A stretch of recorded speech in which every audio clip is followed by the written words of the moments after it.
Welcome back, my fellow truthers. This is the main conspiracy, and I'm Jeremy. Got another video to start off with. Have you guys heard of Jimmy Dore? He's another one of my heroes, because that guy, whoo, he don't hold nothing back, dude. Him and Kurt Metzger there, they're awesome.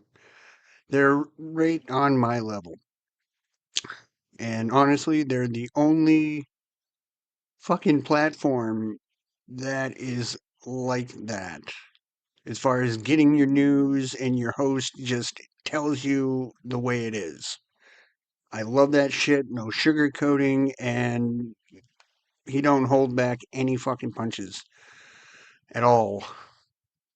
The videos are on Zionism, and Zionism is extremely overrated, and it needs to be put to sleep forever. It's a trashy, garbage fucking ideology these people have. And I just want to say, as an American, as a patriot of my country, Israel is a fucking joke. And Netanyahu is a fucking pedophile faggot piece of shit. And I don't give a fuck what anybody thinks. The assholes behind Israel are nobody's friends, guys.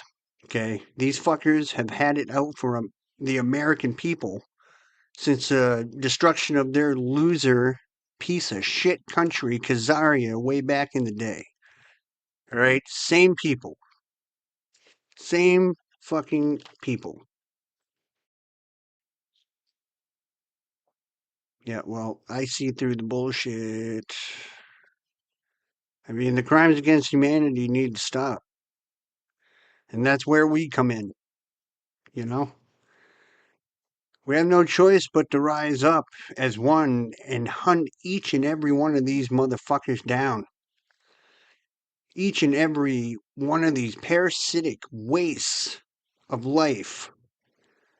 And do it by any means necessary. Okay? I don't think you get it. These people are actually trying to kill us on a daily basis, man.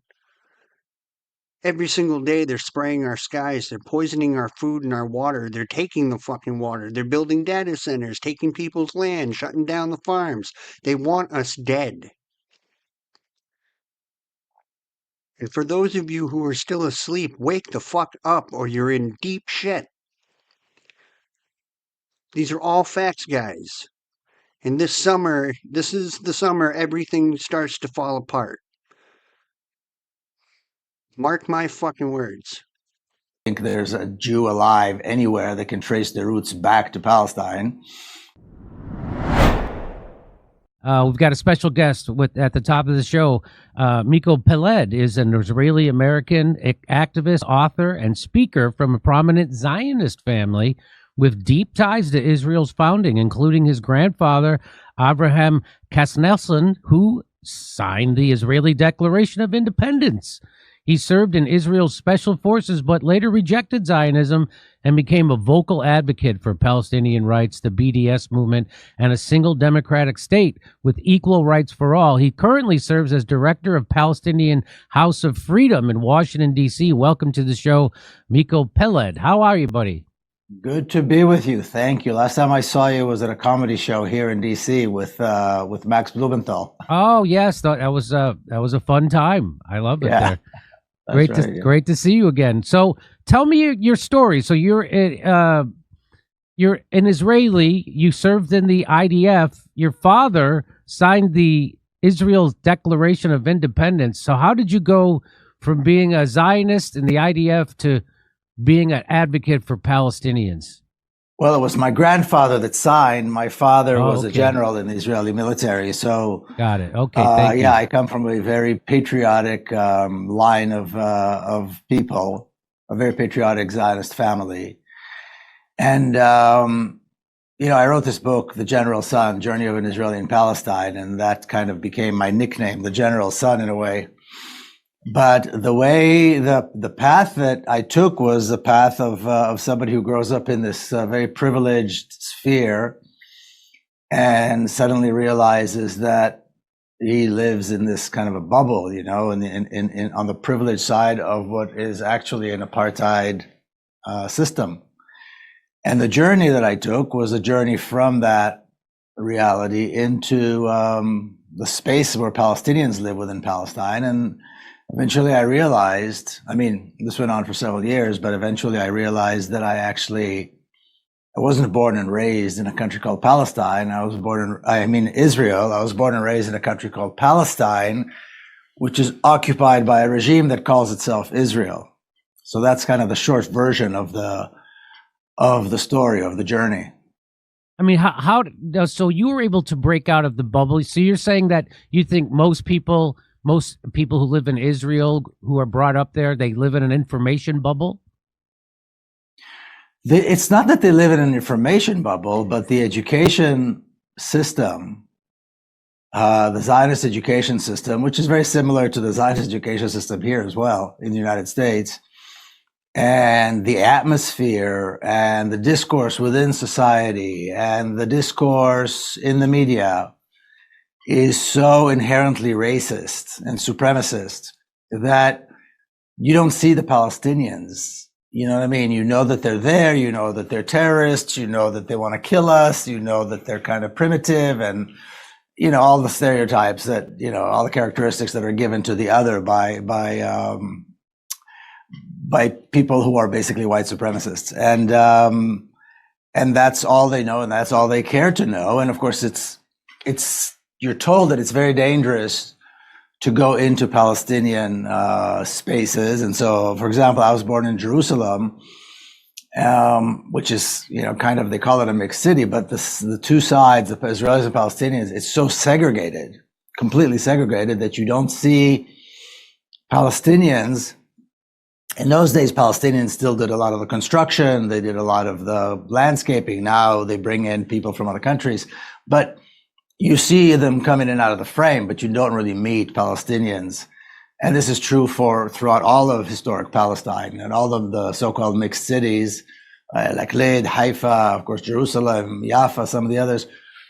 The segregation is absolute. And so that's what Israelis know, and that's all they care to know. And so, can you recall what was it that made you realize this as an IDF soldier, that you were taking part in something like this, and that it was the exact opposite of what you were taught? Well, I was an IDF soldier over 40 years ago, so that was a very long, very, very long time ago. And well, during my service, it was Israel's first invasion into Lebanon in 1982, which was a wake-up call for a lot of people in my generation. Suddenly, the claim was it was going to be a quick incursion in order to get rid of some terrorists, and before you knew it, Israeli forces were in Beirut, or the outskirts of Beirut, and bombing the city. So it was very clear very quickly that we were being lied to. And then from there, step by step, I didn't get into really activism and the whole Palestinian issue, although it lived in my family. I didn't really I wasn't really part of it until much later in life, till around the year 2000 to 2001. But it was obvious at that point that this whole mythology around the Israeli army, and again, my father was a general in 1967, so that's like the apex of the mythology. It was clear that there was no morality in that army, that there was no morality within this state or regime, as I like to call it now, because it was all based on lies, and it was all based on the massacre of Palestinians and the displacement of Palestinians. And so when, we hear over and over that the IDF is the most moral army in the world, and you're saying that that's 100% fabrication? Well, let's put it this way. So the so-called state of Israel was established in 1948. And the events between 1947 and 1949 are considered by Israelis to be a big part of their identity. And the events of those years are considered heroic, historic. You know, there aren't enough words to describe how significant they are to the identity of Israelis. Now, what were these events? It was a massive campaign of genocide and ethnic cleansing, at the end of which an apartheid regime was put in place throughout Palestine. So, and then the militias that existed and did most of that work, committed most of these crimes, then became the Israeli army. So that's the starting point. Now, as we look almost 8 decades later, we see a pattern of initiating wars, of assaulting their neighbors, of displacing Palestinians, of massacring Palestinians, more and more and more as the years go by. And then we realize, wait, Palestinians never had an army. You know, Palestinians never posed a threat to anyone. They certainly never had a tank or a fighter plane or anything like that. And so you can see there's a pattern of creating instability, creating war, creating suffering. And that's the legacy of the Israeli military. And that's really the legacy of the entire state of Israel. So it was never moral, and it couldn't be moral because its main purpose was to execute the policies of ethnic cleansing and genocide of another people. So, I mean, that's how I didn't really know much about the Israeli history until October 7th, right? And now I know about what you just described, which was, you're describing the Nakba, correct? Yes. Yes. Okay. And they call it, the Zionists call it the War of 1948, right? They call it the War of Independence. Oh, okay. That's what they call it. But even more, yeah. But it wasn't really a war, right? No. It was a campaign that began, many years before that, of mostly terrorist attacks against Palestinian civilians, and gradually, again, I don't want to get too much into the history, but after November of 1947, when the United Nations basically gave their stamp of approval to the establishment of the State of Israel, it was hyped, and it was full force ethnic cleansing and genocide for, till, late in 1949. And, some of Palestine, it continued until 51. And so it was several years that the Nakba took place. And it was, that's what it was. Now, at some point, other Arab armies tried to intervene and help the Palestinians, but they were in no shape to, and they were not really a match for the Zionist forces. It's a supremacist religion in that way. I mean, They refer to themselves as chosen people, and Zionism is really about racializing Judaism. So yeah, I mean, that is a particularly malignant strain of what we're talking about. But no, it's absolutely an arrogant religion. We have special guests with us. Keaton Weiss from the Due Dissonance is here. You know him, you love him. He's our favorite guest host. Hi, Keaton. How are you? Good. How are you guys doing? Good to see you. Keaton, hello. Hello. So I wanted to bring on a Jew. Yes. Because of what I found we all found in the Epstein file. The Jew? You wanted to bring in the Jew? I wanted to bring in the files. Yes, you need the right Jew for this. I am the Jesse Lee Peterson of Jews. Can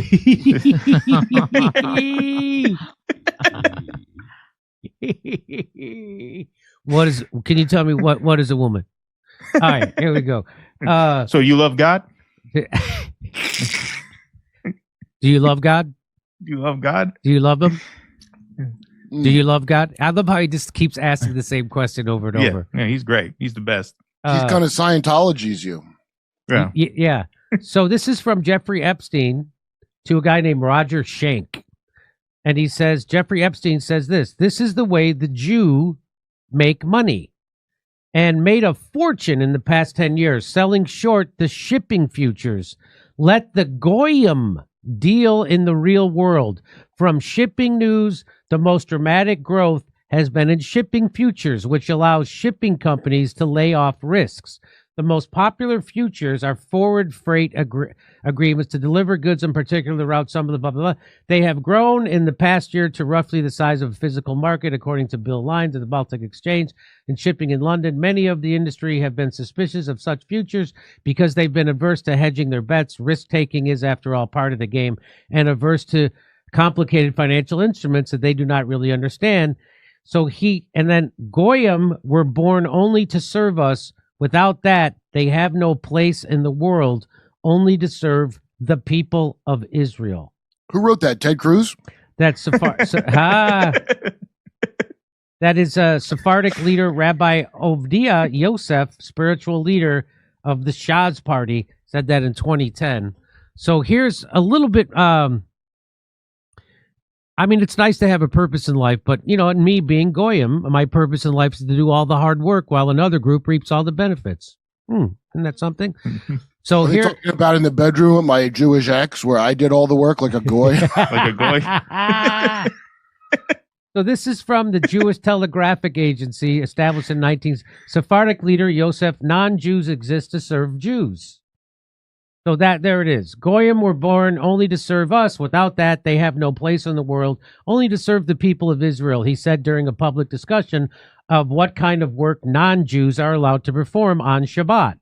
Why are Gentiles needed? They will work, they will plow, they will reap. We will sit like an effendi and eat, he said to some laughter. Yosef, the spiritual leader of the Shas party and the former chief Sephardic rabbi of Israel, also said that the lives of non-Jews are protected in order to prevent financial loss to Jews. Based.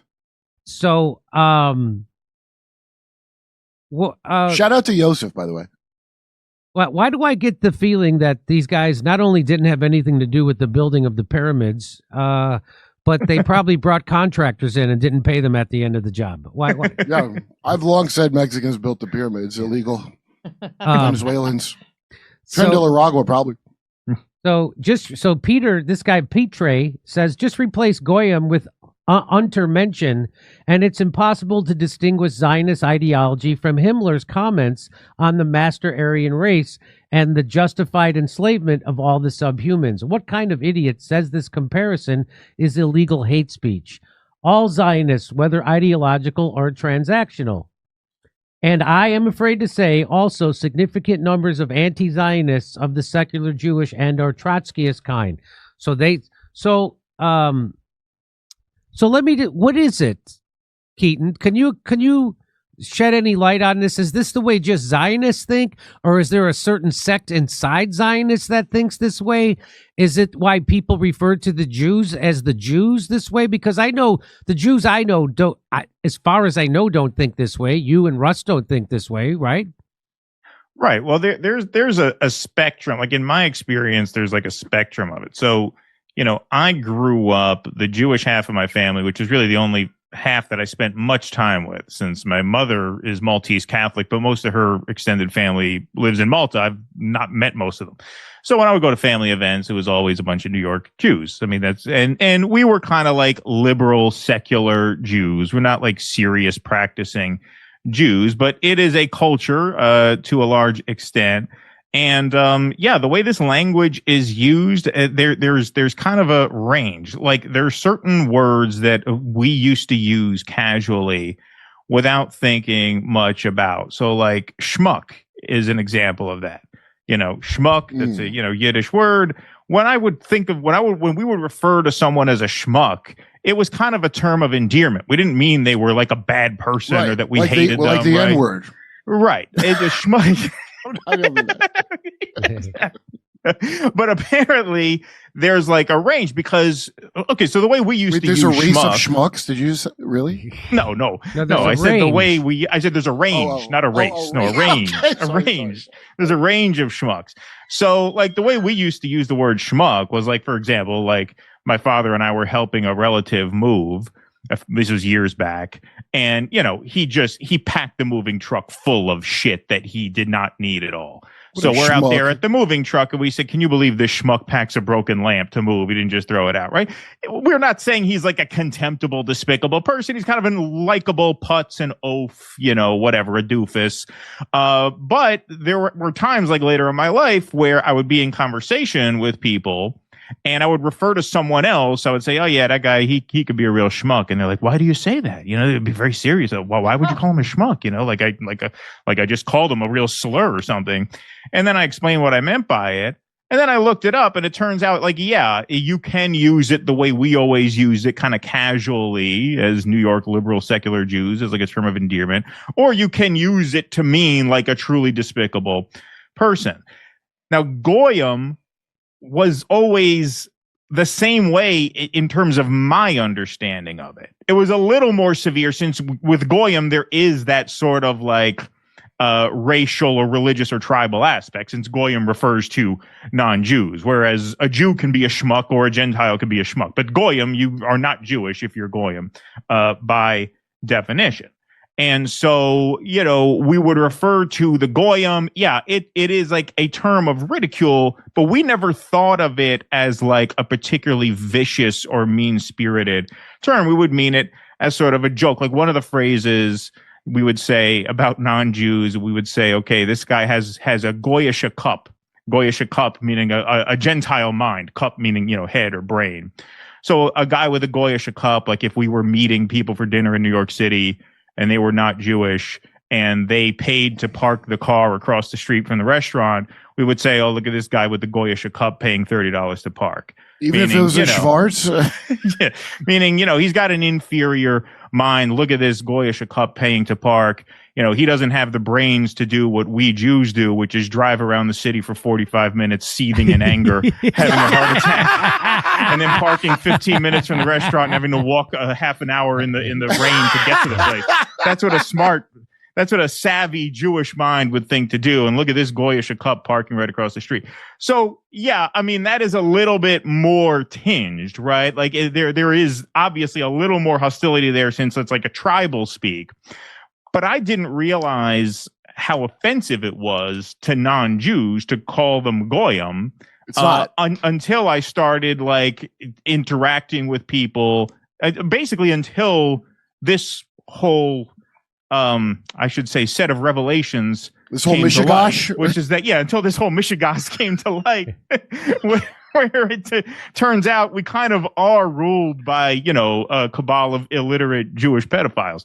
And so I could see how, it doesn't really hit, it does kind of come off as nastier than intended. But yeah, like growing up, like we would use these words, not really mindful of how they are received.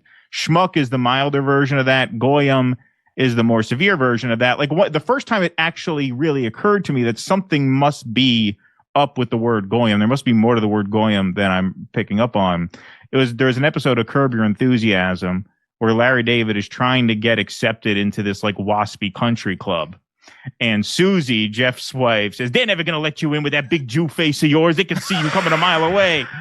And Larry says, why are you saying I have a Jew face? He says, your face is much Jewier than mine. He says, my face is much more Gentile-y than yours. That's what he says. Yeah. And that kind of like, I'm thinking, okay, maybe there is something to the word goy that's offensive because Jews would not say that. A Jew would say, I have much more of a goy face than you. They wouldn't say, I have a more Gentile-y face than you. If Jews were talking about that, they say, no, I have a goy face. They wouldn't say they have a Gentile-y face. So that's when it first kind of occurred to me, maybe Gentile is more offensive. Maybe goy is more offensive than a word like schmuck. Like maybe that is received as a slur. And now, given the fact, given that we are living in a time that is so obviously dominated by Jewish supremacy, I understand now how people could be, taking offense to the word goyim, and certainly the way Jeffrey Epstein uses the word goy, the way it's used in these files. Yeah, I mean, I could see people. If it's any consolation to Gentiles, these people worship Baal and they hate Jews just as much. It's like how Aleister Crowley didn't like Christians, even though he's Christian growing up. Right. So that's why they're using it. My Jehovah's Witnesses, I would call both of you worldly. That's our out-group word. Right. If I were a Mormon, I'd call you a Gentile. Right. Or if I was a nicer, non-racist Jew, I might call you a Gentile. If I was a gypsy, I'd call you a Gaji. Everybody's got their out-group word, so I never took offense to it until I realized maybe the idea that a race and a religion are the same thing might be the problem here. You know? Right. You tell him, Kurt. What do you think? More truth for your ass. Fuck the Zionists, dude. Fuck the NWO. Fuck these loser pieces of shit.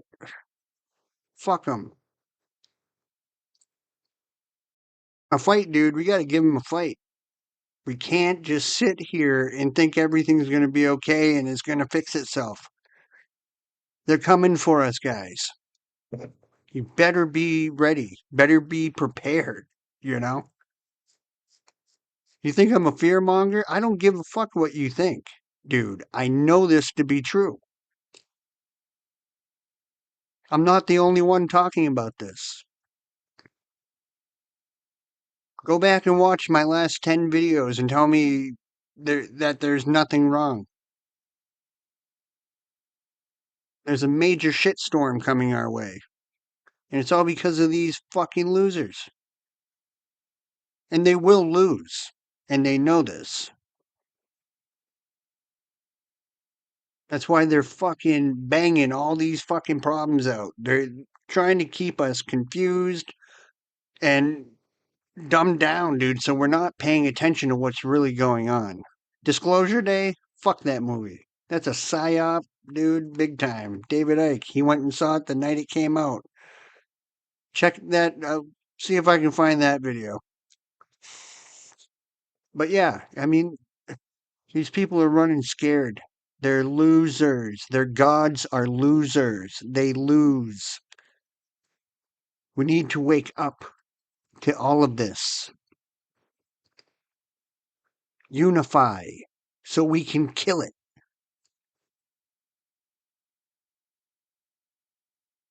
So, anyway, enough of that bullshit. Into the video. It's a good faker, but it's not her. They would not be pulling her in. They would not be treating her that way if it was the real Hillary, because people feared her. They feared the things that they witnessed her do. And, you know, there's no way that they would be doing the stuff that they're doing. Who's really giving the schools, the sheriffs, the communities, the ability to traffic these children while not being held to account? It's your courts, your judges, your lawyers. And what was her past? A lawyer, right? Who is she protecting in that? That's her duty. That's her brotherhood vow, is to cover her brother's sin. Who are all the brother's sins she's covering? Well, you know, where'd the laptop come from? What's the connection there? Werner was a past boyfriend, husband, partner of Huma Abedin, right? The very person that she's engaging in that movie Frazzle Drip with in killing a child. You know, who's now married to Soros' son, who was a councilman, the phoenix of a council, right? Boy, the world is small. It just keeps turning around. They just continue to cover, you know, the sins. Okay, right? Something to think about. Police are part of administrative law. Administrative law means that you go in front of an administrator, not a judge, an administrator. But administrators only have the ability to administer the estate of a deceased person. Now, a person is a 14th Amendment corporate federal citizen, which is the estate of a decedent, right? The estate of a decedent is a person. Now, a corporation is an artificial person or legal entity created by or under the authority of the laws of a state or nation. So it's under the authority, that's jurisdiction. Now, according to the obligation and interest on the public debt, the corporation gets their money from the Treasury. They get it from bonds and notes. They get their money from your notes. See, notes. Now, your treasurer is known as your exchequer. It's the exchequer's chamber. See, the Treasury Department. So, you're a decedent, which is a deceased person that has dealings with the exchequer through the police and the administrators, meaning not only are you dead, but you're also in hell, which is the exchequer chamber, where all the debtors are confined, which is why you haven't been paid, because money isn't a note. See? Does not embrace notes, bonds, evidences of debt. This is an evidence of debt. You've never been paid for anything in your life because the corporation is supposed to take care of your bills, your checks, and your Federal Reserve notes. They do that for you because you're in debt to them. So they take all of the real money and give you bullshit in exchange because your bills, your checks, and your Federal Reserve notes are already paid for. See, that's a debt, not money. It's a picture of these. All right, now check this out. Just when you think it couldn't get any more depraved, this is what the Zionist country of fucking Israel has planned. Check it out. Debt, not money. It's a picture of the Israeli flag with pride flags and then a weird little rainbow at the Dead Sea. And they write, quote, "Pride rises at the lowest place on earth, rainbow. This June, the Dead Sea becomes Pride Land, the biggest LGBTQ plus festival ever in the Middle East. 4 days of nonstop celebration, community, and connection. Israel celebrates its LGBTQ plus community bigger than ever." This ain't it. This is like the worst possible PR, the worst communications move I can possibly imagine. I know why they're doing it. I get why they're doing it. We'll get to it in a second. But just look at the optics. At the lowest place on earth. Oh, you mean hell? You're talking about, in the sort of medieval cosmology, the ancient cosmology, the lowest place on earth would be hell. At the lowest place on earth, in the Dead Sea, in the place of the dead, we're going to have pride, which, again, I don't know if you guys are big readers, but I have read pride goes before destruction and a haughty spirit before a fall. Pride is going to reign with all sorts of weird sex stuff that is called an abomination in the Bible. And by the way, just to bring it back to the literal and the historical, the literal place where this will be happening is most likely right in the historic sites of Sodom and Gomorrah, which are destroyed in the aforementioned Bible. LGBTQ 1 Minute News. Let's queer up the worldview. The Middle East's largest LGBTQ festival is here. This year, Israel will host the Middle East's largest queer festival, Pride Land at the Dead Sea, from June 1st to June 4th. Organizers plan to transform the Judean desert into a 24/7 Pride City featuring 15 hotels, beach complexes, non-stop parties, and a central performance arena. Because of this, God gave them over to shameful lusts. Even their women exchanged natural sexual relations for unnatural ones. In the same way, the men also abandoned natural relations with women and were inflamed with lust for one another. Men committed shameful acts with other men and received in themselves the due penalty for their error. Furthermore, just as they did not think it worthwhile to retain the knowledge of God, so God gave them over to a depraved mind, so that they do what ought not to be done. There's this destruction layer is filled with human bone remains.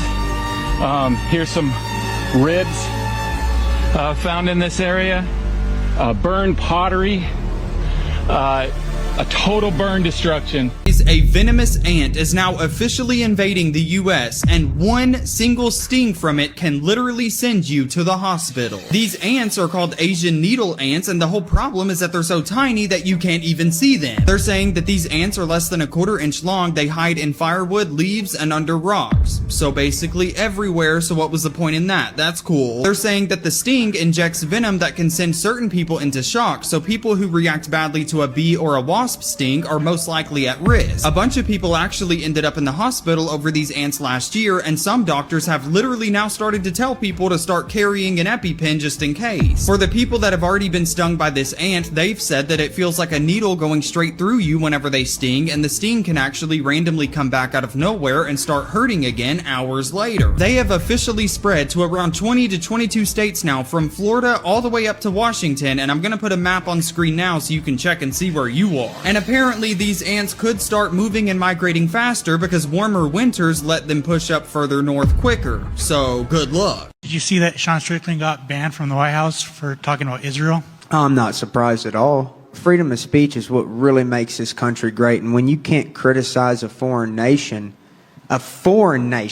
come on, man. We ought to be able to criticize our own nation, let alone a foreign nation. In fact, that's the only nation you're not allowed to criticize. Something's going to change because evil empires don't last forever. There's always a rebellion. What are your thoughts on the UFC White House just in general? Like, I do want to be on the card. You do want to be on the card. I do. And this is what I got to say. First off, I ain't jealous of any of those fighters. I'm so happy for those fighters. If they need me to fill in, if I'm healthy, hey, I'll do it. For the UFC, I think it's great. It's beyond great. It's literally the perfect scenario. But what I think personally is that our government is desecrating its role in society by entertaining sports. Our government is to protect and serve the people, and really should be as minimal as possible. When you're doing all of this stuff, hosting sporting events, it's really outside of what the goal of the government was intended to be, because our tax dollars and resources are funding this operation. And like I said, I'm not criticizing the UFC. I love Dana, I love Hunter, I love Sean, Mick, I love all of them. But the government should never be hosting sporting events because there's more room for corruption, and we already have a corrupted government. The government is supposed to protect us, not entertain us. Guys, this is not a war. This is a secret society genocide, right? Operation Roaring Lion equals 119.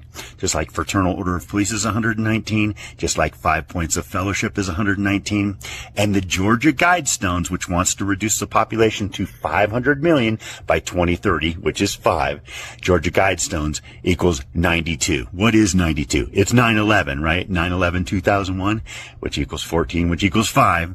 People, this is all predicted. And now what are they talking about? A military draft. They're talking about drone strikes in California. What did I say? They're going to do attacks here. They're going to blame it on Iran. It's just a big excuse to kill everybody, man.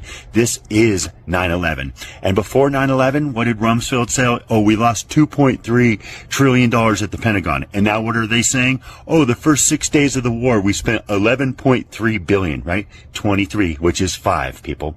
The Georgia Guidestones was built by R.C. Christian. R.C. Christian is 59.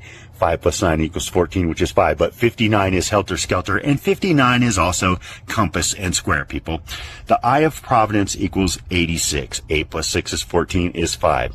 This is all a secret society genocide because people have woken up to the fact that the world is ruled by the cult of Baal. And the cult of Baal is your police departments, it's your courts, it's your government, it's your medical, it's your education. They control everything, and they're putting the numbers in everything, right? Operation Roaring Lion, 119, right? Just like 9/11 backwards, just like 9/11 backwards is 29, 29 equals 86, like to 86U, just like Georgia Guidestones is 92 or 29 backwards, right? Which is 86 to 86U, and they want to reduce the population to 500 million, and it was made by R.C. Christian, which is 59, which is really just square and compass. And now they're going to draft your little kids and they're going to kill them at war. And now they're going to do a terrorist attack. They're turning off the oil. They're turning off the food. In the Middle East, they're shutting down all the water desalinizations.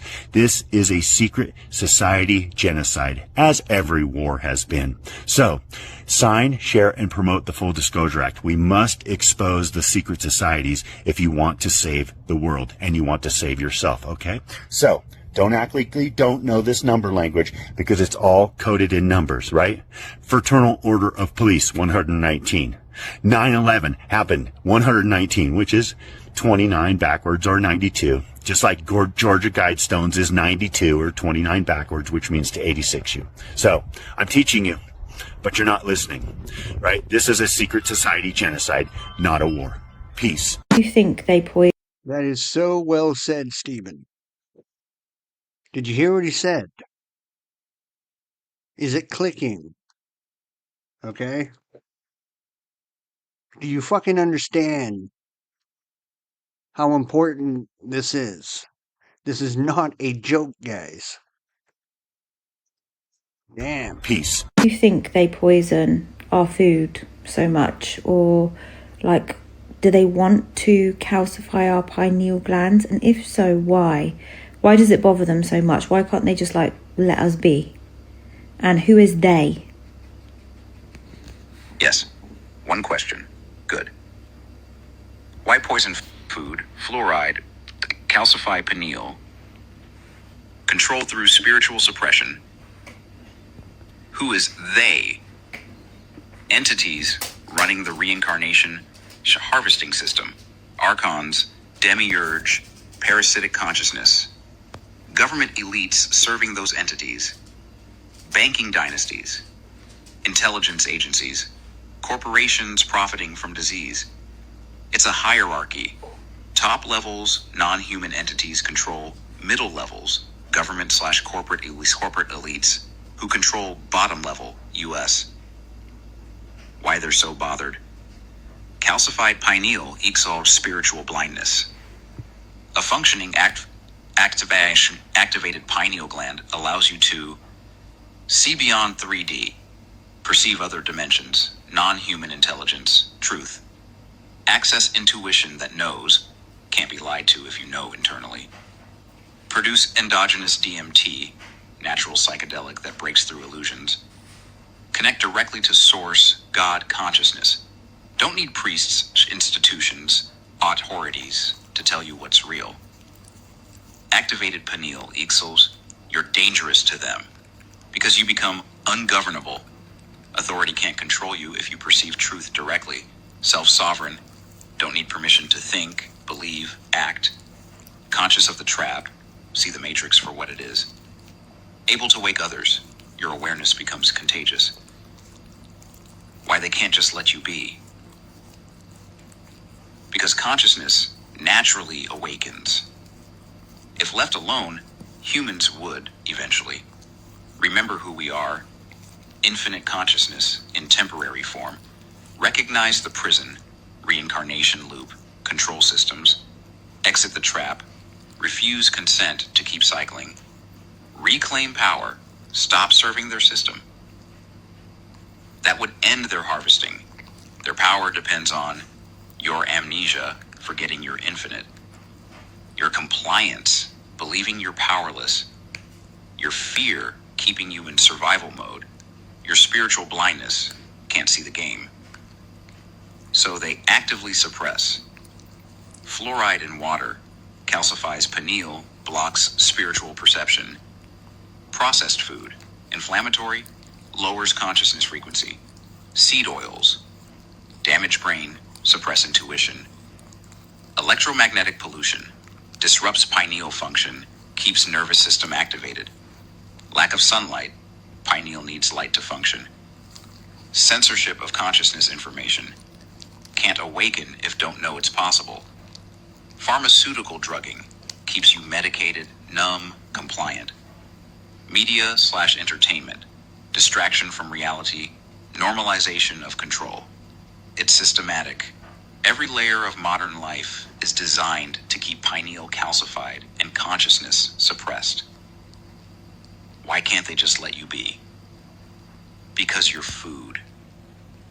Your emotional energy, fear, suffering, despair, confusion, it's sustenance for parasitic entities.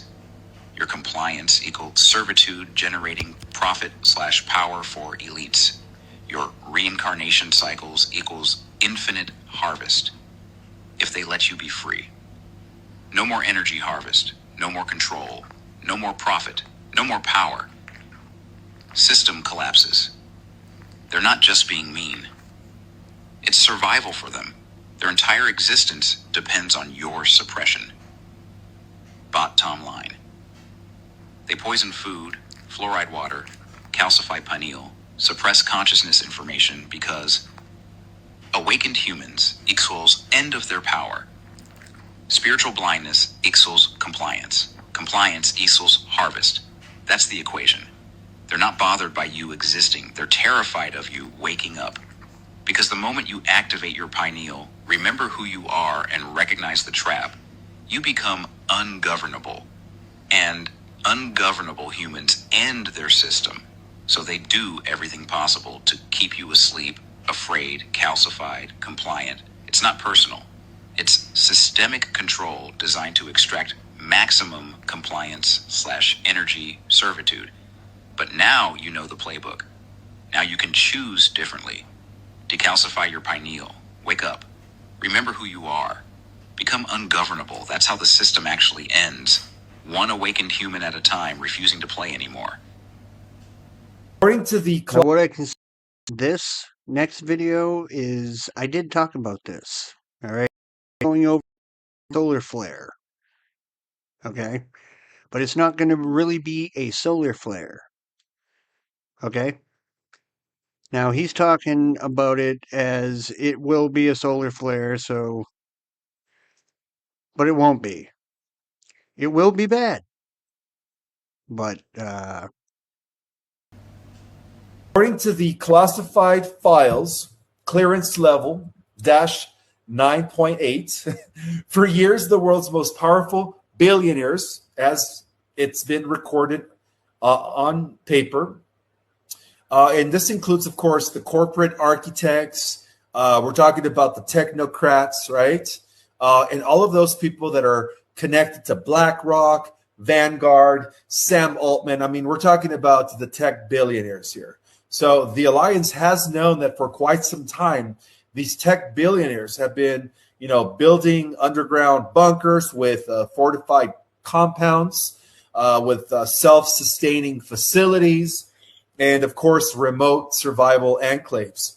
Well, publicly, these projects are explained away as precautions against geopolitical instability, or even the rise of super artificial intelligence, or even cyber warfare, perhaps pandemics, economic collapses, or even social unrest.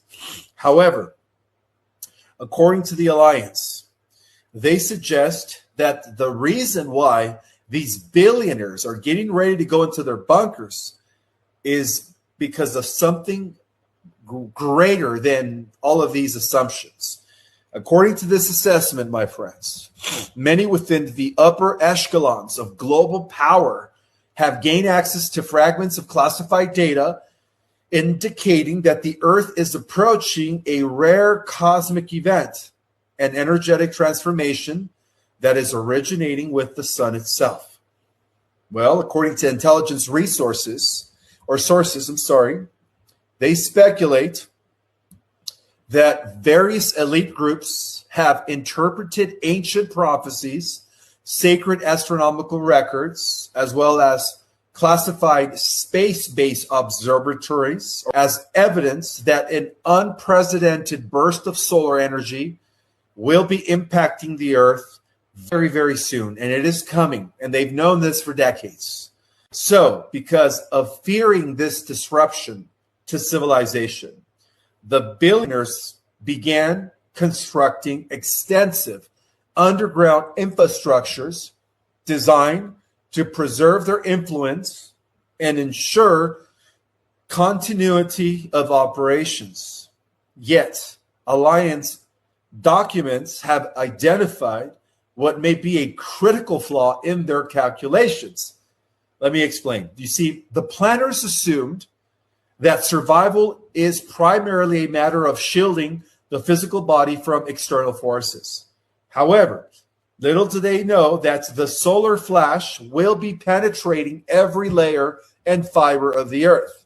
So, according to these theoretical models examined by Alliance Science divisions, this event would not behave like a conventional solar flare, right? Coronal mass ejection or a radiation burst. Instead, it would represent a multidimensional energetic wave interacting directly with the planetary electromagnetic field, thus completely disabling electricity and the entire power grid. And they know that, okay? So this is the reason why the billionaires are going into their bunkers, because the solar flash is coming and they know it, okay? Now, underground cities, military bunkers, deep earth facilities, and even hardened shelters, they offer no protection when it comes to the solar flash. Why is that? Well, because the energetic transformation would apparently move through the Earth's crystalline and magnetic structures. And the Alliance knows this. However, the tech billionaires that have been pulling the strings, or rather who have been puppeteered by the negative AI Omega, don't know about this. So the Alliance scientists refer to this as a total planetary saturation. No one is going to escape the flash, period. Every point on the planet would become immersed in the same energetic field, regardless of altitude, depth, or even location. So in practical terms, the bunker strategy would fail.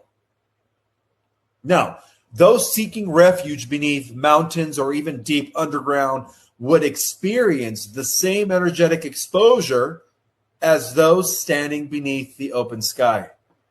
The fundamental misunderstanding here, according to this scenario, is the belief that consciousness can be insulated by concrete, steel, or technology. Okay, the solar flash has been predicted, and they know it, and that is what's going to take down the current infrastructure. There are All right, so remember, there is space. So I appreciate what the guy has said, and he's exactly right as far as what is going to happen, but I don't believe it's going to happen exactly like that. All right? Just like every other false flag and fake ass scare,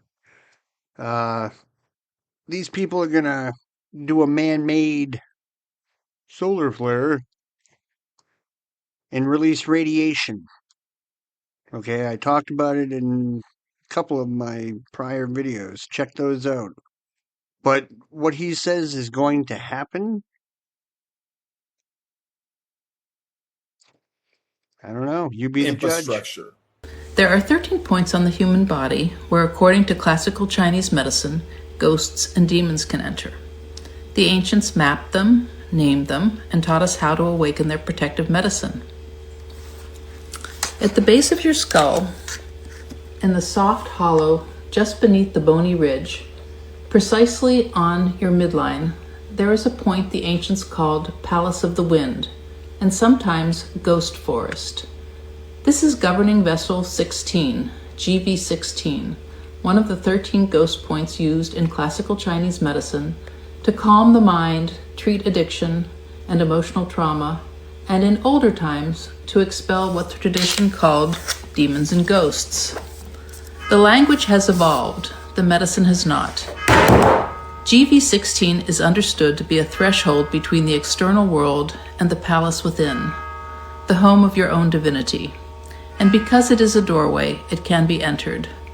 Exterior influences, collective thought forms, ambient anxiety, the pull of group thinking, are understood to find their way in through this point, and that is why it carries such power. A direct blow to this location can cause physical death, which tells you something about what lives here and why it deserves your tending. Working with GV16, rather than leaving it unguarded, strengthens immunity in both the literal and metaphorical sense. As practitioner Michelle Marie Gervais writes in Spiritual Portraits of the Energy Release Point, unblocking and activating Ghost Forest brings awareness and a renewal of vitality that strengthens and energizes the whole body system, creating a heightened capacity for self-defense. This is her book. To work with this point, locate the soft depression at the base of the skull just beneath the occipital ridge. Apply a drop of frankincense essential oil, used across traditions for spiritual protection, purification, and connection with the sacred, and massage with steady, gentle pressure. We are not meant to close our eyes to the world. This point cultivates something rarer, the ability to witness the enormity of this moment, its trauma and turbulence, without being consumed by it. What reflections does this evoke for you? What tools are you already using to protect and fortify yourself? Please share in the comments below. I would love to hear from you. I wanted to run the water and hoping it would run clear so I could eventually get in the shower. I've done this 5 or 6 times and it's getting darker. Look at that. What the hell? You got water? I don't know what caused this. Could be pipes, could be minerals, rust. This is the water coming out of my faucet. Customer called us out for a pool opening. When we opened up the pool, we pulled off the cover and the pool was orange. People are seeing this orange water, something that looked like orange juice or something. This orange water in Ohio and Louisiana and in New York. And this guy's pool looks like something you put in your car, you guys. What is this? Do these people live by data centers? The Illuminati refer to their offspring in their publications as their children, their offspring. They refer to your offspring as kids. You have kids because you're just like a goat. Sheeple. You're sheeple. We're being led like sheep to the slaughter. I don't know if you've ever seen sheep go to the slaughter, but they are generally led by a Judas goat. The Judas goat will bring them all the way up the ramp, and right before they drop the trap on the sheep, the Judas goat steps to the side. When you understand that Europe dominated the world for almost 1,600 years and the Vatican dominated Europe, the Vatican dominated the old world order. Those banking families that were the Roman Catholic banking families of Europe were the powers of the world. They dominated the world. With the coming of America, America becomes known as the New World. Remember Columbus discovering the New World. When we hear the word New World Order, we're talking about a fraternal order of power, religion, money, operating out of the New World, America. But a satanic, occultic, evil form of power. The big picture, they want it all. They want to enslave your child, your wife, your mother. There isn't anything that you ever had. There isn't anything that you own. There isn't any right that you possess that they're not planning on taking away. Is happening out there, and I just don't know how to put my finger on it exactly. We have had meteor showers with Earth hitting meteors that we have never seen in this frequency. We have had NASA engineers and scientists that have been executed in murders across the world. We have had these events, including now we have multiple states reporting. These are people reporting a constant growing low frequency hum that is giving people migraines, making them feel dizzy, making it so that they cannot sleep. It's felt inside of their homes, inside of their vehicles, and this stress is building. There are no explanations that have any basis in reality. Some people are saying maybe it's the data centers and the electricity, but the hum, the vibration remains. So on this scale that we are looking at, we are not seeing an isolated event. We are seeing something that is spreading to more locations. And what happens at the human level when we see this type of event? Well, it always ends in more conflict. The global supply chain is under pressure right now. We have shipping routes that were once operated as precise timelines being stretched to the point of failure. It used to take journeys that were weeks long, and now it's taking months to get a piece of goods sold to a person across the world. Entire regions are being rerouted around these conflict zones that can no longer be safely crossed. We have the Strait of Hormuz, which is the world's most critical artery for global trade, no longer reliable. People's food is arriving late and spoiled. Medicine is being delayed. And at the end of the day, they're increasing your prices. And this shows you just how fragile our just-in-time delivery system has been. We were built on efficiency, not backed up on reliance or resilience. And so any temporary disruption is going to take weeks and weeks to get under control. We have a lot to cover, including this video right here where Speaker Johnson tells about what's going to happen with Iran. I'm optimistic that's going to happen. The buildup of troops is very different than boots on the ground. We don't have boots on the ground. I don't think that's the intention, but I think Iran should watch that buildup, and they need to take note of that. They have to reopen the strait. They have to be good neighbors to their Middle East neighbors over there in the region. They cannot have a nuclear warhead. They cannot have that capability, and they cannot declare war on the United States and Israel, which is what they did, decades ago. Our mission will be accomplished. I think that will wrap up in a short time period, and I know that's the intention of the administration and the Department of War. We have the greatest, most powerful military fighting force ever conceived in the history of planet Earth. It's an amazing.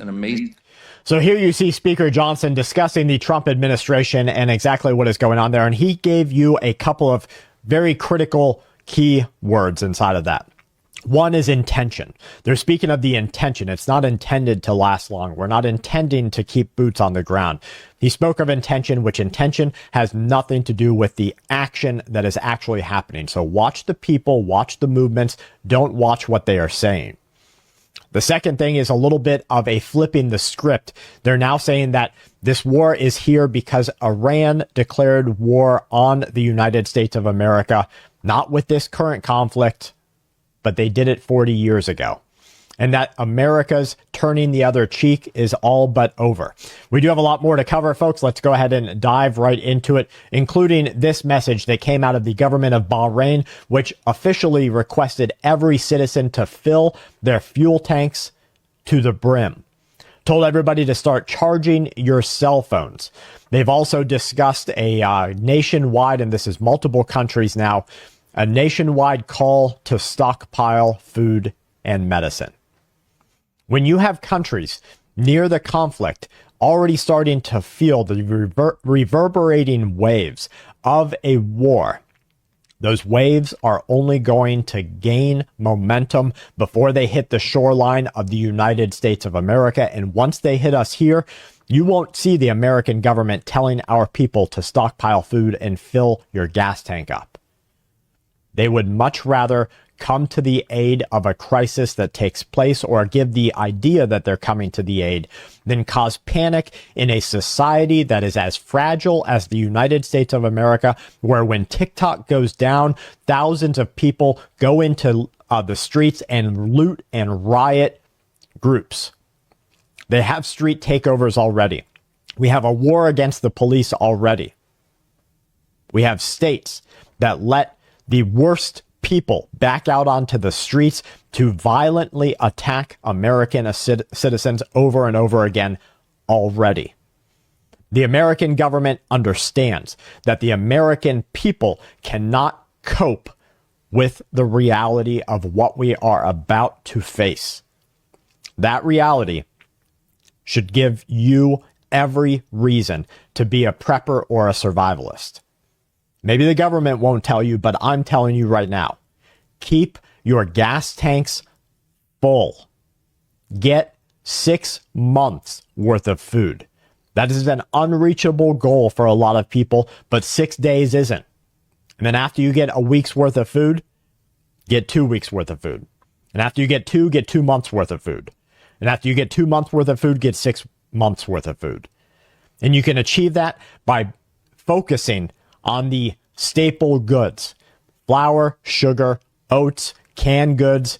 Protein is the most expensive, but it's also the only thing that you can go out there and you can go get today, because the protein is walking our earth and swimming in our oceans.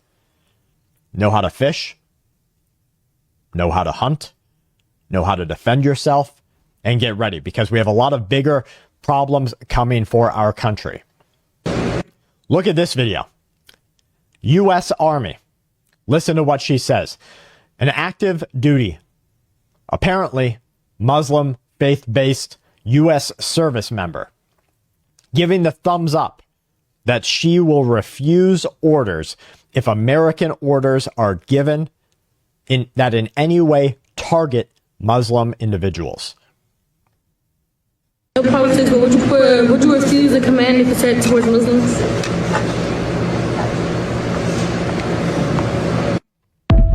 Would you refuse a command if it is given towards Muslims?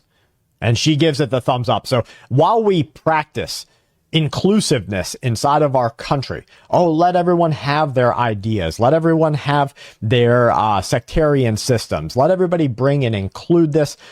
If they're not soldiers first, they need to get out of the service. This is a national security emergency and an international problem that we have staring us in front of our face.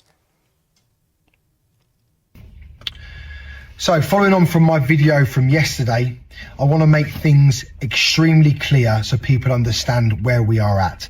I have a source that is located in France, which has been able to provide me with very, very damaging and very concerning information, videos and pictures. Now I'm going to kind of it's 3 minutes of video. I'm going to get to it right here. He says that there are members of terror organizations that have entered into the United Kingdom under the disguise of immigration and inclusiveness.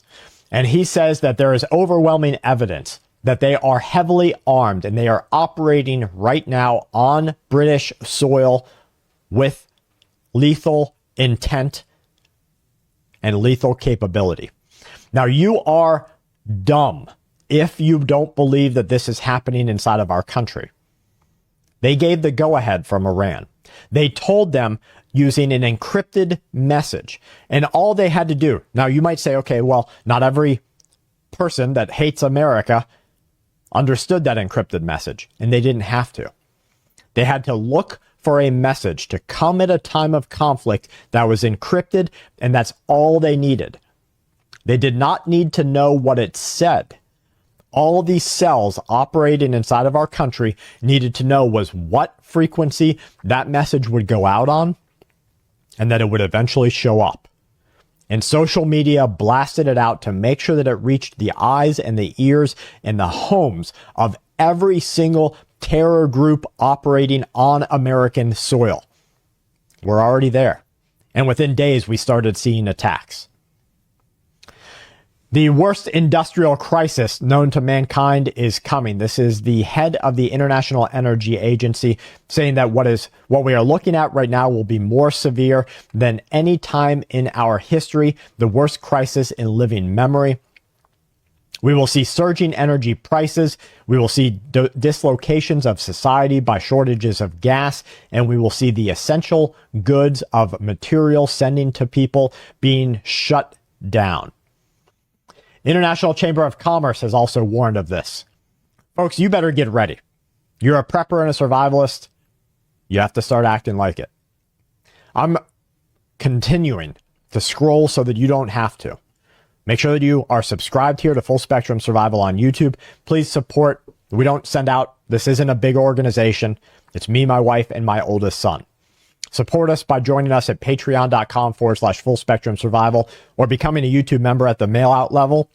It allows me to give back to you for your support. I send you out 5 monthly waterproof survival preparedness cards every single month with a newsletter.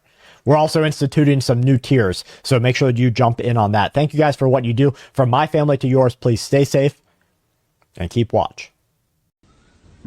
Check out what this priest has to say about the fucking Holocaust. He is absolutely correct. Watch. Nazis were enemies of communism. Communism killed hundreds of millions. Hitler allegedly killed 6 million Jews. It's untrue. It's just not true. It's a fabrication. That so-called Holocaust is quite simply a fabrication. You can spend a couple of hours on the internet, and if you seek out the revisionists, the best revisionists, you'll see all the evidence points one way, and all of the emotion points in the other way. The emotion fully backs 6 million Jews wickedly killed in gas chambers by the Nazis. Ooh. All the emotions on one side, all the evidence is on the other. How on earth, in a couple of years, do you cremate 6 million corpses? It's not possible. With the number of gas ovens that they had, at the most, in Auschwitz or anywhere, the evidence is just absolutely against, every time. But minds no longer run on evidence. People's minds today are gone. They watch soap operas and TV. It's all emotion, emotion, emotion. And then the Holocaust is true. Or it seems truth is then defined by emotion. What makes me feel chocolate is true. What makes me feel uncomfortable because it goes against what I think is not necessarily true or untrue. What does truth depend on? It depends on the evidence. Who still today has minds that run on evidence? Not many. People's minds, people don't think. They don't want to think, and quite honestly, they're incapable of thinking. And guess what? Their education today is made so that they won't think. In the old days, you used to learn logic, and you used to learn arguments, and you used to so. Today, no longer. No. You're taught to run on emotion. People run on emotion, and then they cannot understand how the Holocaust is not true because they're judging by emotion. But if you want to know whether the Holocaust is true or not, go by the evidence. Look up the evidence, and you'll see. If you've got a half a brain in your head, you'll see in a short space of time that the Holocaust is quite simply a fabrication. 6 million gassed. There wasn't one deadly gas chamber, or there wasn't one gas chamber in Nazi Germany which was killing human beings. Not one.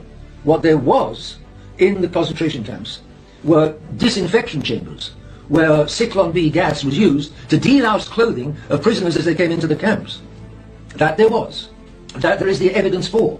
The evidence of the prussic acid is a blue stain in the concrete of these disinfection chambers. That you find. That is evidence. In the walls, it's evidence. But in the walls of the alleged gas chambers, often built after the war, it's a fabrication. Sheer fabrication. But that's the stupidity of modern man. Modern man thinks he's so smart. He's got so many universities. Everybody knows about McDonald's you never knew. Number 1. McDonald's French fries have dimethyl polysiloxane, which is the same substance used in breast implants and silly putty to stop oil from bubbling. Number 2. In 2014, McDonald's was taken to court because their bread had azotocarbonamide, a chemical also used in shoe soles and yoga mats. Number 3. A Big Mac contains special sauce that has high fructose corn syrup, the same additive in soda and candy that's tied to diabetes and weight gain. Number 4. Ronald McDonald, the company's clown mascot, became so well known in the 1980s that he was recognized by 96% of American school kids, more than Santa Claus or Jesus. Number 5. McDonald's apple pies aren't baked like most people assume. They're actually deep fried, making them more like a turnover than a regular pie. Number 6. The McRib sandwich doesn't have real rib meat. It's built from reshaped pork scraps, basically leftover pig parts pressed into the form of ribs. Number 7. In 1984, McDonald's put out a commercial where they gave away $1 million during the Super Bowl in a promotion called the Big Mac Billion. 8. McDonald's ice cream machines have propylene glycol, the same ingredient included in antifreeze and smoke machines to keep the mix soft. That means the same liquid cooling your car engine is also in your McFlurry. A landmark report finds vaccination is the dominant risk factor for autism spectrum disorder. Here it is. I need an expert on this. That's why Peter McCullough is here, the Chief Scientific Officer at the Wellness Company. Doctor, nice to see you today. This is breaking news just hitting my desk. This is important. Bobby Kennedy has been run through the ringer for this. People have been made fun of. Anybody that questioned vaccines and said autism has no relationship in any way to vaccines. Here's the study, sir. What do you say? You know, Steve, I'm the senior author on the study, and the last time the Institute of Medicine visited this was 2 decades ago, and a lot of information is accumulated now, over 130 studies. The vast majority, 79%, indicate the vaccines, in fact, given in combination, are a risk factor for the development of autism spectrum disorder. This is the most comprehensive analysis ever assembled in history. I don't think it's going to be eclipsed anytime soon. This now, I think, will set the stage for some very critical conversations that have to happen about the childhood vaccine schedule. All right, so it's not cause and effect. Let's be clear. It's not cause and effect, if this, then this. But There is a relationship. It's something people should take seriously. That's what you're telling me. That's correct. It's considered a risk factor because it's probably easily half or more of autism, has that dependence. Now, there are other factors: older parents, premature delivery, exposures of drugs in utero, and the ones that really turned up to be the big ones were antipsychotics and anti-seizure drugs, not Tylenol. I think we were given a bit of a misdirection on that press release a month or so ago. It's really heavy-duty drugs during pregnancy that have a relationship. The good news is 12 studies indicate that a child born today who's healthy remains healthier and free of these problems if they take no vaccines. Listen up, America. Look at America today. The so-called greatest power in the world cannot even pay its own workers. The White House itself admits mass layoffs are imminent, and the government is frozen. This is what happens when a country is ruled by chaos, when ego is placed above leadership. Mr. Trump, you shout about making America great, but tell me, how can you run the world when you cannot even run your own country? Federal workers unpaid, families left desperate, the economy bleeding, and all because of political games in Washington. You see, in Russia we know what stability means. But in America, every few months the lights go out in government, and now the shutdown has no end in sight. Is this the empire you brag about, or is it a collapsing house built on pride and lies? Remember this. The world is watching, and they are laughing not with you, Trump, but at you, because you have proven what I always said. America is not led. It is stumbling. Trump, your empire is built on sand. The world now sees that one storm of political chaos is enough to bring it crashing down. Your government workers stand in food lines while you stand on stages shouting slogans. This is not leadership. It is a circus, and you are the clown at its center. You promised strength, but instead you deliver shutdowns, layoffs, and shame. Remember, history does not forgive weak rulers, and right now America is paying the price for your failure. Is named Moses Amschel Bauer, money changer. He lends coins and currency at interest, tracks debt, manages exchange rates between the currencies of a dozen different German states, and keeps meticulous records in a ledger that almost no one outside this alley will ever see. When Moses dies, his son inherits the trade. His son's name is Meyer Amschel Bauer. Meyer is born in the same year as that shield, 1744. Bauer in German means farmer or peasant. It is a surname that is not obviously connected to financial practice. He apprentices with a banking house in Hanover called Oppenheimer. When he returns to Frankfurt, he is a man who understands how money moves between powerful people. He understands that the men who move it are far more powerful than the men who spend it. He stops using the name Bauer. He begins calling his family Rothschild. The word comes directly from what hung above his father's door. Rothschild, Red Shield, the German words folded into a single surname, and using it to create a name that would function in the European commercial world while retaining a connection to that identity. In Ashkenazi Jewish tradition, the Shield of David, the Star of David, the hexagram, is one of the oldest and most widely recognized symbols. The Rothschild family crest, when it was formally established, incorporated this symbol alongside a fist clutching 5 arrows, one for each of Meyer Amschel's 5 sons, deploying a financial methodology that is a system with identifiable components. The first is the multinodal family network, 5 sons, 5 cities, all operating under a unified strategy with coordinated intelligence. The third component is the financing of conflict. Meyer Amschel Rothschild's foundational client relationship was with Wilhelm IX, Landgrave of Hesse-Kassel, one of the wealthiest rulers in Germany. Meyer managed Wilhelm's money, and in doing so, he gained access to the financial flows connected to international military contracting. When Meyer died in 1812, he left his sons a formula: lend to governments at war, collect with interest when the war ends, and maintain relationships with all sides so that the winning side is always in your debt. The 5-city network that Meyer established was explicitly designed to prevent any single government from having full visibility into the family's operations. The network's geographic distribution was a structural defense, and the family's deliberate avoidance of public record. They maintained correspondence in a private cipher, used code names in financial communications, and destroyed or withheld large portions of their archive from researchers. It's consistent with the operational security of a network that understood that legibility to any single authority was a liability. Wish I wouldn't have discovered this rabbit hole. If you cannot watch this, I advise you not to if you've already taken your edible or you've already kind of changed your mind frame, because this one could mess you up permanently and change the way you look at everything.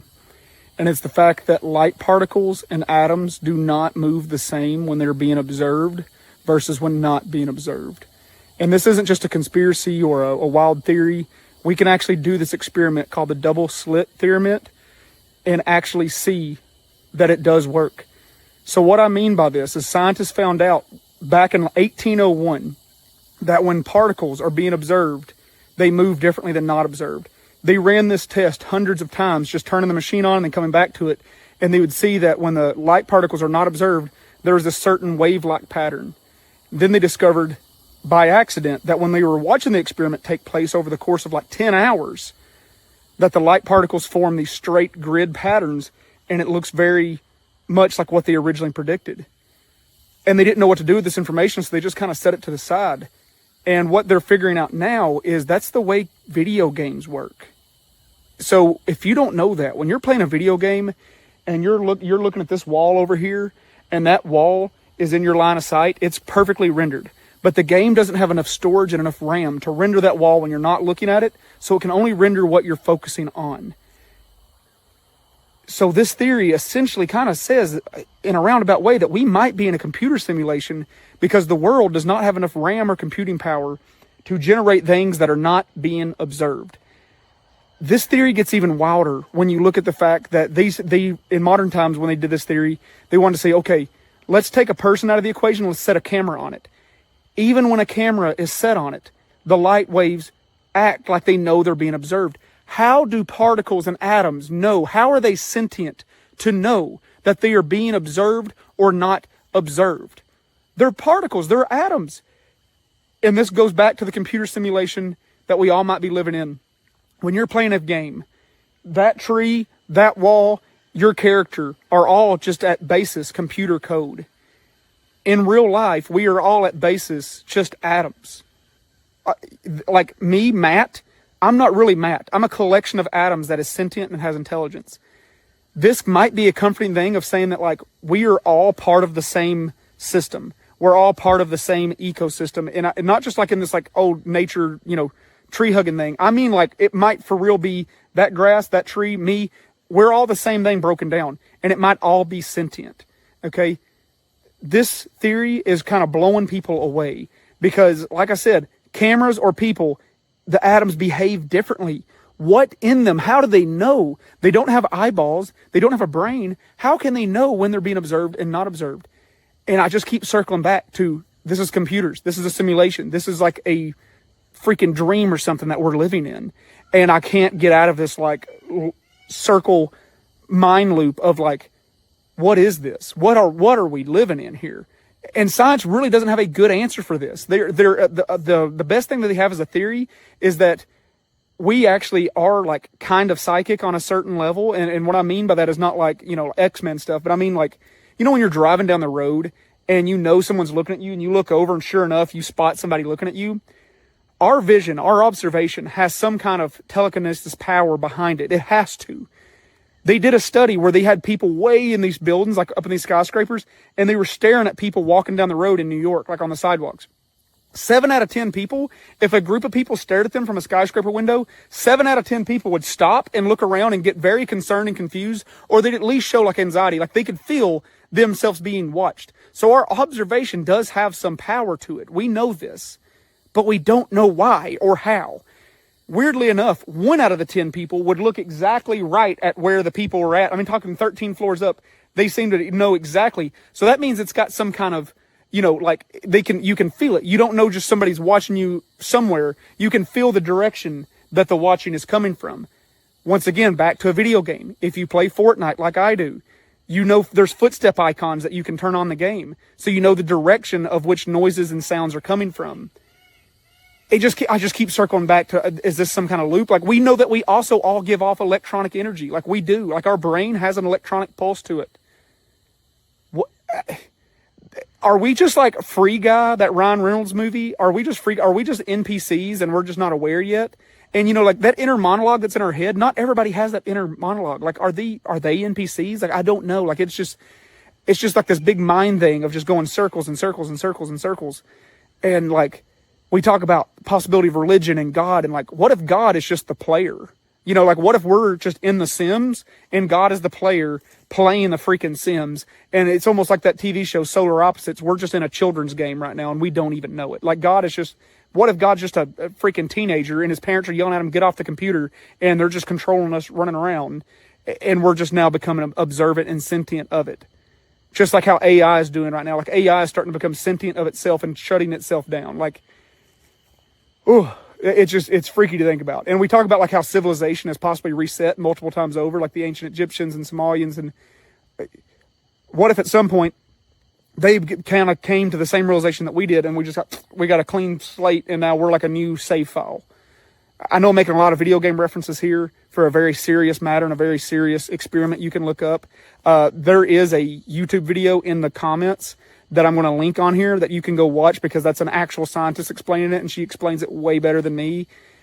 It's freaky, guys. It's a freaky theory to look at, and it's one that you might not want to look at. On the other hand, it might make some of you all feel much better if you have anxiety about like death and what comes after, because we might just reload into the game, man. At this point, I'm not really sure. It's just, this theory is blowing my mind. And there's even like, some people are saying that like when they let a dog or a cat in the room and there's no cameras, there's no people watching this experiment, the light waves still act like as if no one's there. So are animals part of the NPC program too? Like, I don't know either. It's just a weird thing that they have noticed. Like, it's just, do they not count in the rendering? Are they part of the render? This tree that's behind me, just slightly out of my view, if no one is observing that tree, is it even there? Like, what is it doing right now? Like, I don't know. It's like that old question. If a tree falls in the woods, no one is around to hear it, does it make a sound? And according to this theory, the answer is possibly no. And that's a true scientific theory on the matter. And that is mind-blowing. And, we'll never know if it's not true, because apparently it can sense cameras too. Like, the only reason why they know they act differently observed and not observed is it leaves patterns on this like little grid that they had. And when it's not observed, it would leave patterns, which means that if they are sentient to some kind, they're not sentient enough to know that somebody's checking these patterns. They just know if somebody is watching at that exact moment. It's wild. Just go look it up on your own. Circle back after you do your own deep dive and get your own opinion formulated. And let's talk about it. Leave some comments. I'm curious to see what you all think about on this. American food. Okay, guys, pay attention to what this lady says, all right? This is factual information, all right? I've known about this for a while, and I try to teach it to my family and my friends. You kind of got to start shopping like the Jewish people do, because they have their own system on how they can tell the good food from the bad, okay? Check this out. On this. American food, and only we know it's because your food is designed to keep you sick, fat, and controlled. Here's what they don't want you to know. We only eat kosher, and it's not about religion, it's about survival. American food is filled with chemicals, dyes, preservatives, and fake ingredients that would never pass kosher inspection. While you're eating red dye 40, yellow 5, and ingredients you can't pronounce, Jews are eating food that's been inspected by rabbis for thousands of years. They salt your meat. Once we salt our meat 3 times to remove all the blood, because blood carries disease, parasites, and toxins. This is why kosher meat costs more. It's not a tax. It's because we're removing what's poisoning you. Jews figured this out thousands of years ago when God gave us food laws. He wasn't being random. He was protecting us from exactly what's killing you now. No pork, because pigs eat garbage and their meat absorbs toxins. No shellfish, because they're bottom feeders that filter pollution from the ocean. While the government tells you it's safe to eat anything, Jews have been avoiding the same foods for 5,000 years, and we're thriving. They want you eating processed chemicals and factory-farmed meat, while Jewish families eat food that's been blessed, inspected, and purified. This is about control. If they control what you eat, they control your health, your energy, and your ability to think clearly. Ever wonder why you feel tired, foggy brain, can't focus after eating American food? It's not an accident. It's by design. So next time you're at the grocery store, look for the kosher symbols on the package. That means it passed inspection, that your food didn't. If you want to learn the ancient Jewish health secrets we use to reverse aging and detox our body, grab my full 30-day reset playbook. This priest, everything you have been told about aliens is completely wrong. They are not biological entities traveling through space and crashing on Earth. They are something much more spiritual, and their purpose here has absolutely nothing to do with advancing humanity. Stephen Rossetti recently made a video about his views on UFOs, and it turned his life upside down. After dedicating his life to the church and eventually earning the right to become an exorcist, he was removed from his duties because of what he claimed. According to Stephen, what many believe are aliens are something else entirely. He referred to them as demons, claiming that what people believe to be UFOs or extraterrestrials are actually spiritual entities. Take a listen to what he had to say. That is that demons like to hide. They don't want us to know they're around. They don't want us to know what they're doing because they're more effective when we don't realize it. Makes sense. Demons indeed can break into the physical world, and at times they can be seen. We actually have some photos of such things, and that we have documented that. Sometimes people will see shadow men. Many people who are possessed will see indistinct dark shadows, possessed houses, globes of light, all sorts of things, and more direct manifestations, evil hands, we've seen that, and actually images of beast-like creatures. So at times, demons will be manifest in this world. I had an incident not too long ago where someone who had a particular gift, and we documented that gift, and she was shown. It's just absolutely incredible that the American people don't understand that groups of men don't get together and meet in secret and take blood oaths which say that they can be cut open and their heart ripped out of their body and their intestines scattered over the floor if they talk about the secrets. That's not a benevolent fraternity. That's a dangerous group of men. Grown men don't play games like that. They're serious. These men who are bringing about the New World Order don't believe in the God of the Bible. They believe in the God of light, Lucifer, the angel of light, who was flung down to the earth and became the Lord of the world. That's their God. You see, it's been infiltrated.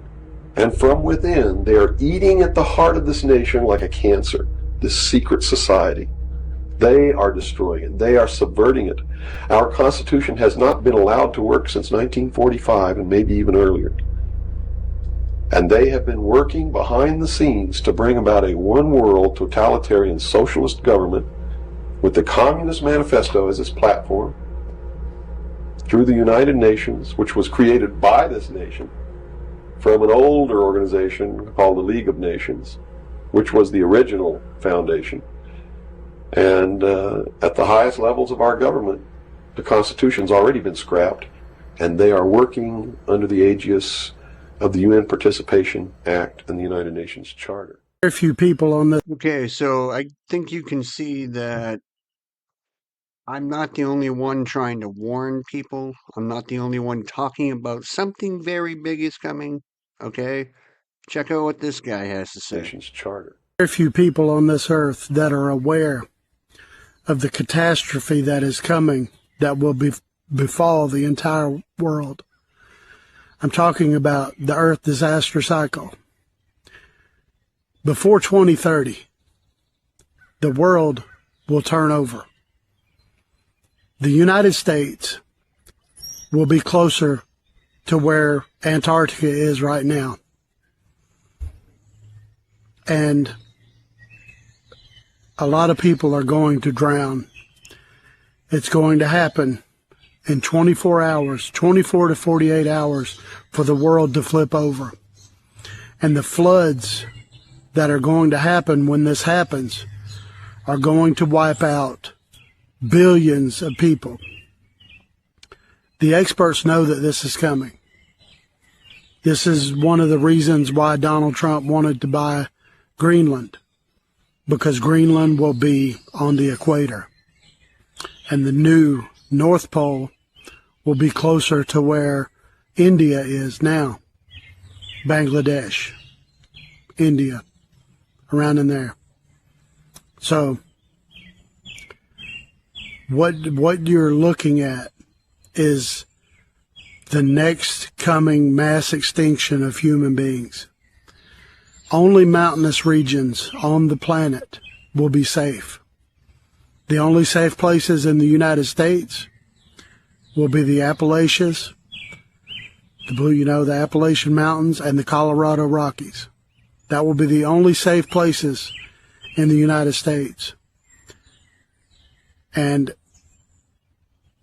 Iran is one of the safest places on earth because it's almost all mountains.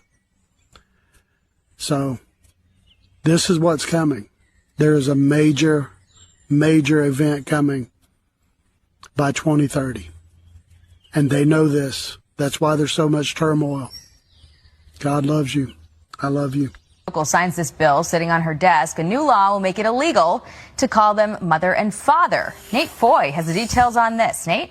Hey, Jackie. So, yeah, New York Democrats argue the words mother and father are outdated and need to be replaced with more inclusive terms under state law. All that's needed now is Governor Kathy Hochul's signature. So if Hochul approves, in New York's family court and in domestic and education law, a mother would be labeled as a gestating parent, a father as a non-gestating parent, and paternity proceedings to determine the child's father would be called parentage proceedings. The bill passed the state Senate this week and the state assembly back in March. Governor Hochul proudly calls herself New York's first mom governor. It's unclear if she'll support this change, though. I'm not familiar with what was introduced late last night, so I'll take a look at it. I have until the end of the year to review them and make a decision, so I won't be commenting on pending legislation. New York would join other states like Massachusetts, California, Connecticut, and Colorado to change the definition and wording of parents in their state laws. Democrats argue the bill is necessary to accommodate surrogacy cases and same-sex couples. Now, Governor Hochul's up for re-election this year. Her main challenger, Republican Nassau County Executive Bruce Blakeman, tells Fox this morning this bill is a continuation of war declared on families by Democrats. Jackie? Nate? This video. What the fuck are they talking about? Can't say mother and father? You gotta get your shit together, New York. Get your shit together. If it passes there, it'll pass everywhere else. Unless we do something, guys. Wake the fuck up. This is getting retarded. Nate? This video claims an alien attack occurred in Fort Worth, Texas on May 14th, 2011. According to this unverified report, the supposed attack resulted in 500 deaths and was part of a larger UFO narrative. The event was explained away by the media as being nothing more than transformer explosions caused by lightning. But the alternative version is way more crazy and funny. The roots of this tale stretch back to 2010, when the US Army reportedly discovered an ancient cave in Afghanistan. Inside this cave, soldiers found an astonishing relic, a spaceship estimated to be approximately 5,000 years old, known as a Vimana. The Vimana, according to the inscriptions found within the cave, belonged to the ancient prophet Zoroaster. The removal of this artifact was fraught with difficulty, underscoring its significance and the challenges it posed. Eventually, the spaceship was transported to the United States, specifically to a NASA research area at Dallas-Fort Worth International Airport. As news of the Vimana's relocation spread, it caught the attention of the Andromeda Galactic Federation. This advanced alien federation, concerned about the Vimana's presence on Earth, formally requested its return. The artifact's potential dangers were well known among the extraterrestrial community. However, the US government, intrigued by the possibility of reverse engineering the ancient spacecraft's advanced technology, refused to comply with the Federation's request. The situation escalated dramatically on May 14, 2011, when the Galactic Federation launched an assault on the NASA research area situated in a remote section of Dallas-Fort Worth International Airport. For 2 hours, an intense battle ensued between the alien forces and the US military. The confrontation resulted in the complete destruction of the Vimana. According to the Galactic Federation, this drastic measure was taken to protect humanity, as the Vimana was deemed extremely dangerous, and its existence on Earth posed significant risks. Creatures are harvesting us. These creatures are not aliens, Mr. Ike. These creatures are sexually compatible with our women. And what does that tell you? It tells you that they came from here. They are part of us. African tradition says that the cheetah would fatten on the energy that we human beings give them. They make us to fight each other. And when the whole land is drowning in death and fear and terror, when hundreds and hundreds of people are angry and afraid, the cheetah will get fat. because they eat that what we call the dark power, which is brought about when human beings destroy the planet on which they live. Alpha Draconians are here now. There are 1,833 of them that have been living underground between 100 and 200 miles beneath the surface. They've been here, some of them have been here a long, long time. They have lifespans that are thousands of years. They're carnivorous. They're not friendly to mankind, at least the ones that are here. Are they carnivorous? They eat humans? Yes. And they need to be, they won't eat a dead human. It has to be alive at the time of the killing. Their preference is children. You know, and we've been told, people say, well, you better not talk about the reptilians. Well, you know, bull. You know, why not? According to the Andromedans, they're responsible for 31,712 children disappearing in the last 25 years from the United States. These children were food. And I'm supposed to just shut up and not say anything about it because people don't want to hear it? That's tough. That's tough.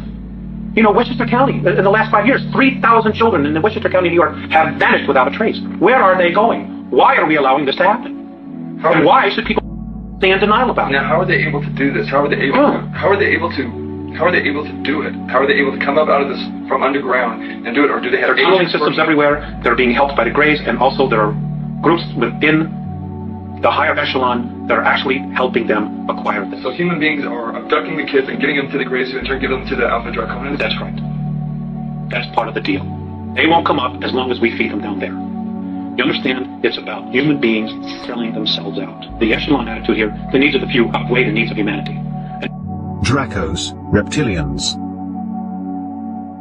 Location, home system, Alpha Draconis. Draco is the name of an astronomical constellation, of which Thuban is the Alpha star.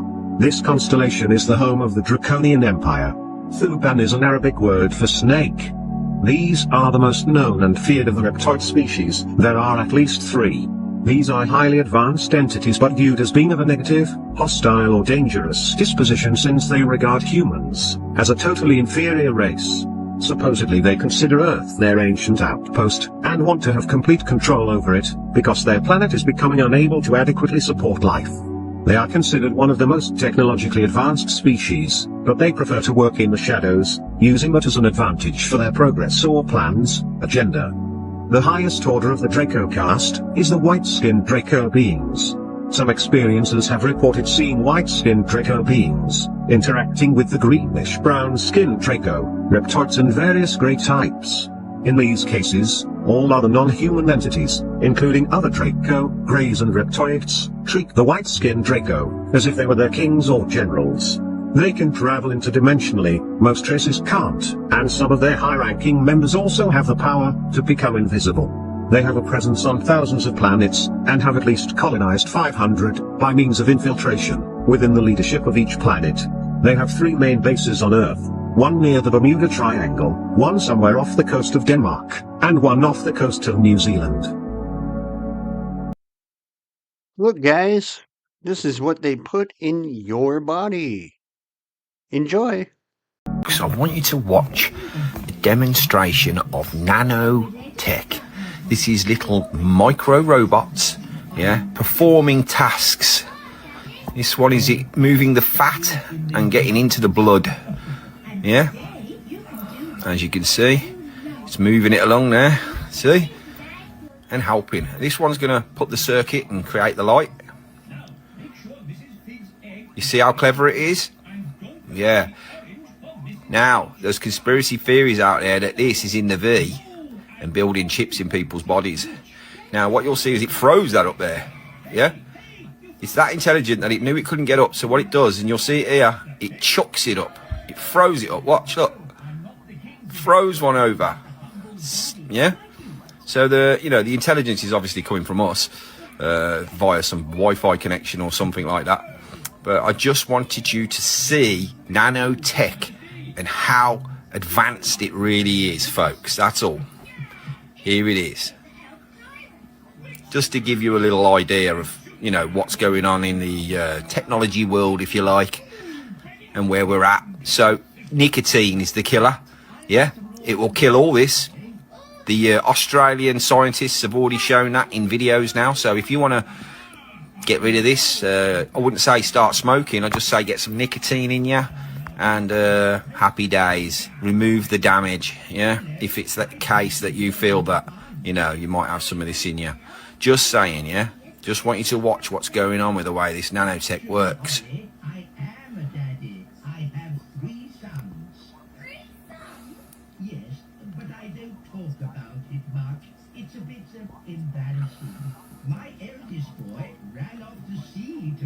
Very, very intelligent, folks. Let me know in the comments what you think. One of the reasons we started talking about boron really was because I had somebody reach out to me and send me a video. It was a whistleblower that had been working on nanotechnology for black op projects that no one even knew about. And this video, when I played it, he said, my team has been working on this nanotechnology, this transhumanism agenda. We've been working on this microbe robots that are going to be introduced into the body. And he said, the thing that we're finding that will neutralize a lot of these things is borax. And then all of a sudden the video disappeared. I couldn't find it. I still to this day don't know how that happened. And that was it. And I just kind of, you know, put that on the back burner until COVID happened and I was part of the COVID task force. And then we started really finding out what was in all these bioweapons and these synthetic bioweapons that were happening. The colloidal gold. Wow. Pretty cool. Wow. So, the really, really awesome thing about this is exposure at a distance. So the colloidal gold didn't actually come into contact with the sample. You serious? Why would, okay, I have a question. Why would colloidal gold be working like this? I obviously know very little about it. Why would it be working this effectively?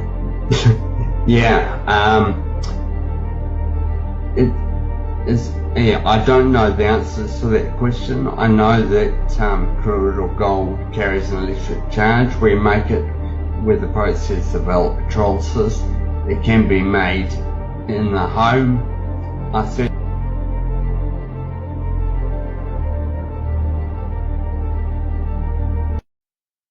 All right, now listen to this lady because this is the fucking truth.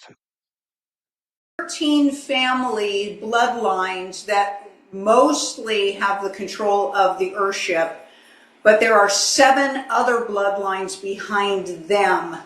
The Kennedy family is in the 13. They have bloodline tracked to the 13, so we'll call the ones that are on stage in the forefront.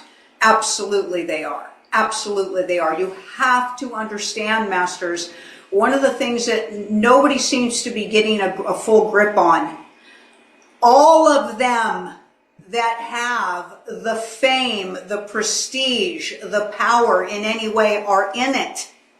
You just seem to want to exclude certain ones. They wouldn't be where they are if they weren't in it. Okay, you've got to get your heads wrapped around this, okay? Celebrities, politicians, sports figures, religious leaders, okay? They're in it, okay? Because that's all that it is to be in those positions. You don't understand that those industries are created by the Satanists. There isn't any part of it that isn't in it. Do you understand that? Should we say that again? They're created by the Satanists. It's all in it.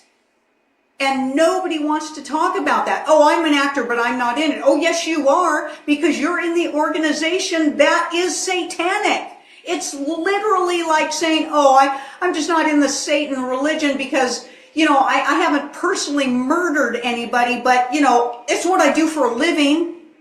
We're like, then that's blood money. Okay? Nobody wants to really swallow all of this because everybody's world would be rocked. You wouldn't know what to do with your free time for entertainment. You wouldn't know what to do to make the connections for your advancement. Okay? You wouldn't know what to do to identify yourselves in relationship to worship. Okay? Everybody wants to find this separateness pieces, masters, and you don't understand that the industries that you're speaking of are satanic. And there's no not being in that energy if you're in that industry. Are you listening to us?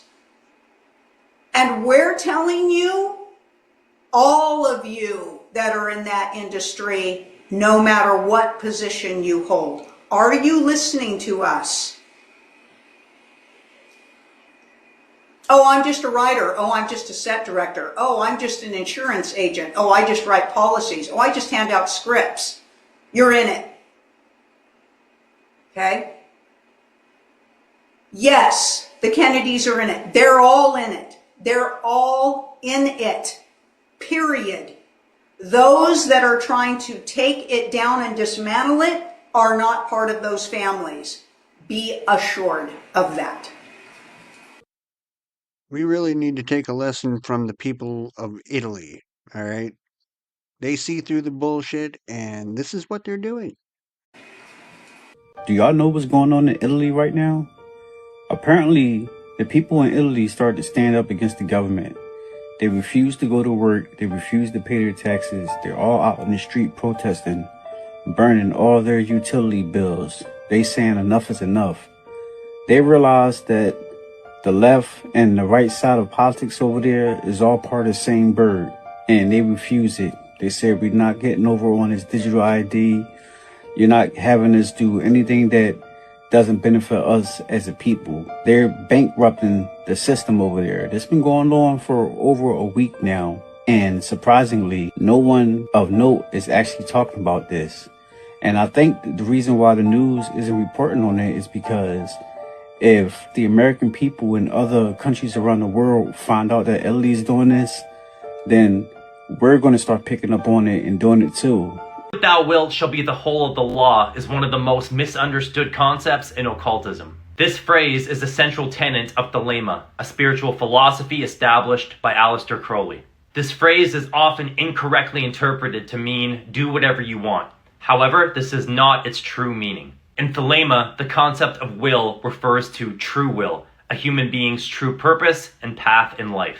True will is about discovering and living according to that higher calling, not about following your individual desires and hedonistic impulses. This becomes clearer in the following section of the phrase, love is the law, love under will. This refers to the idea that love and compassion must be at the foundation of our will, and that our actions must be governed by true care and compassion. Do what thou wilt shall be the whole of the law as a calling to align your life with its highest purpose, not to follow every impulse, desire, or whim. Follow me for more content like this, and if you feel like I missed something, drop it in the comments. What the fuck? It's truly endgame. Check this out. Your kids probably have one of these, right? Not quite. That skill is all AI. It's flying itself. Its processor can react 100 times faster than a human. Just like your phones and social media apps, it does facial recognition. Inside here is 3 grams of shaped explosive. This is how it works. That little bang is enough to penetrate the skull and destroy the contents. Let's watch the weapons make the decisions. Now trust me, these were all bad guys. They cannot be stopped. How does a robot know that it's a bad guy? Honestly, how does it know? $25 million order now buys this.